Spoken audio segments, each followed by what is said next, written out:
Bonjour à tous, bienvenue sur Mathessa, ma chaîne de maths pour dédramatiser. Au programme aujourd'hui une leçon pour les élèves de seconde. Exercice sur longueur et milieu d'un segment.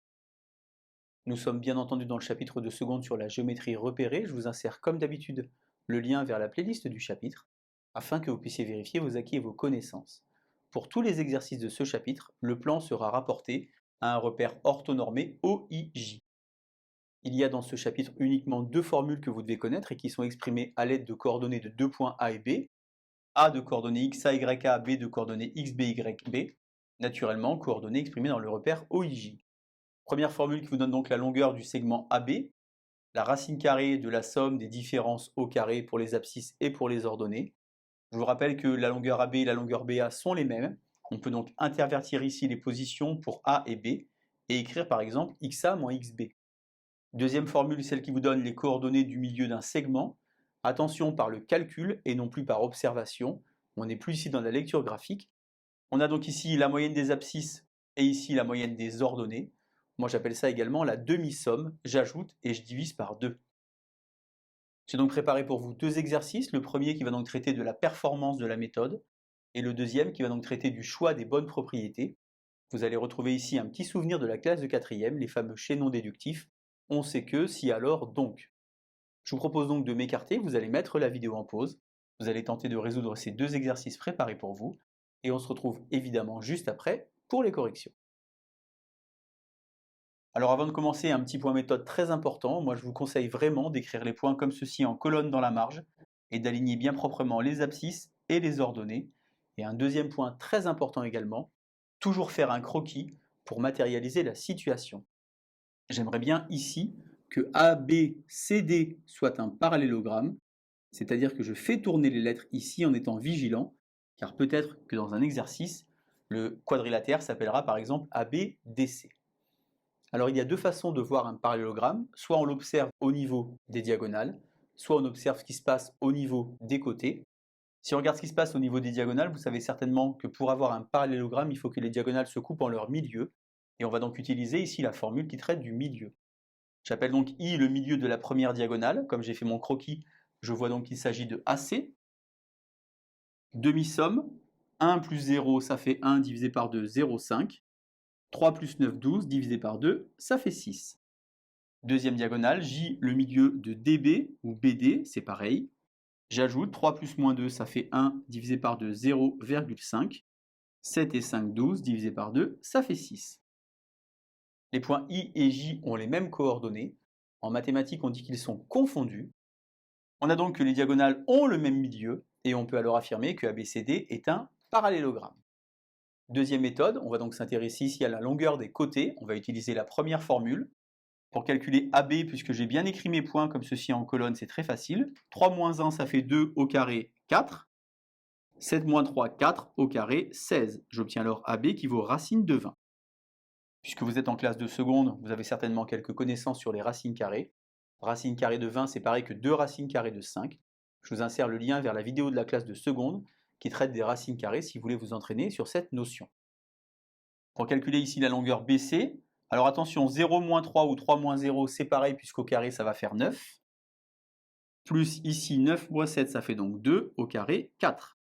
BC égale racine de 13 ou racine carrée de 13. Pour CD ici, 0 moins 2, ça fait 2 au carré, 4. Plus ici 9 moins 5, 4 au carré, 16.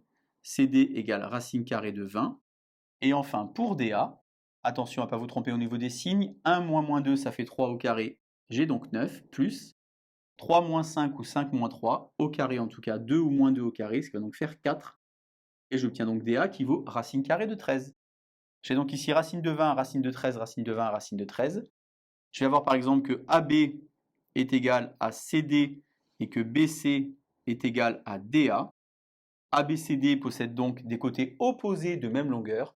ABCD s'appelle donc un parallélogramme. Alors pourquoi j'ai appelé ça performance de la méthode? Car en traitant ici avec les diagonales, on a effectué 2 calculs, et en traitant avec les côtés, on a effectué 4 calculs. C'est important que vous entendiez qu'en mathématiques, il y a plusieurs chemins pour arriver au même résultat, mais parfois il y en a un qui est plus performant que l'autre. Exercice numéro 2, donc cette fois-ci également 4 points qui vous sont fournis. Il n'est pas nécessaire de construire ces points dans un repère. On peut par exemple, comme tout à l'heure, construire un petit croquis pour bien matérialiser les lettres et voir ce qu'il se passe. Première question à se poser, c'est quoi un carré? Alors pour des élèves, un carré c'est un quadrilatère qui a 4 côtés de même longueur. C'est pas tout à fait vrai, ça c'est plutôt un losange. Il y a d'autres propriétés à rajouter au losange pour avoir un carré, un angle droit par exemple. Première méthode, on va donc calculer les longueurs des côtés. Comme tout à l'heure, AB, 3 moins 1, ça fait 4 au carré. Je suis donc à 16, plus ici 2 moins 1, ça fait 1 au carré, ça fait 1. AB égale la racine carrée de 17. Pour BC, 3 moins 2, ça fait 1 au carré, ça fait 1. 6 moins 2 ou 2 moins 6 au carré, ça va faire 4 au carré ou moins 4 au carré, c'est-à-dire 16.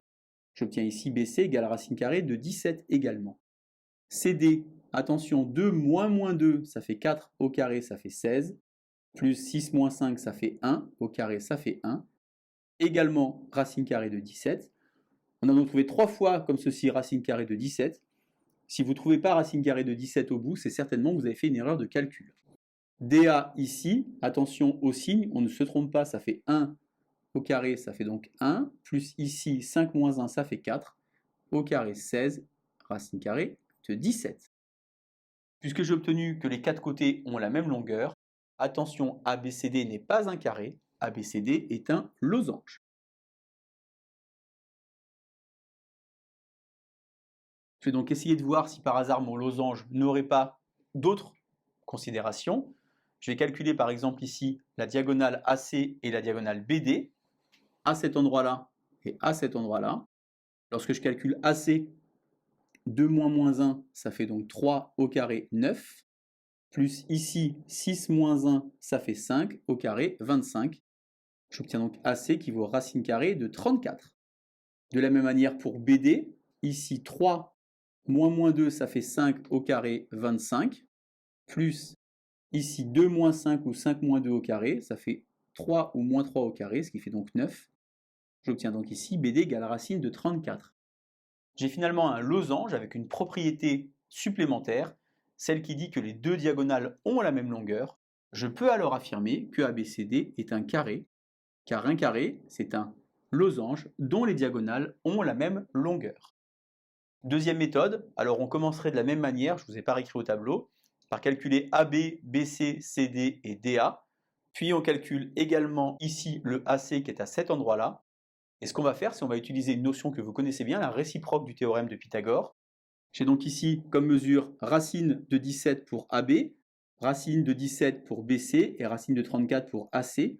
Le plus grand côté, c'est donc AC qui au carré va donc me donner 34. AB carré, ça fait 17, plus BC carré, ça fait 17. J'obtiens également 34 à l'aide de la réciproque de Pythagore. Vous savez certainement que AC carré, c'est AB carré plus BC carré.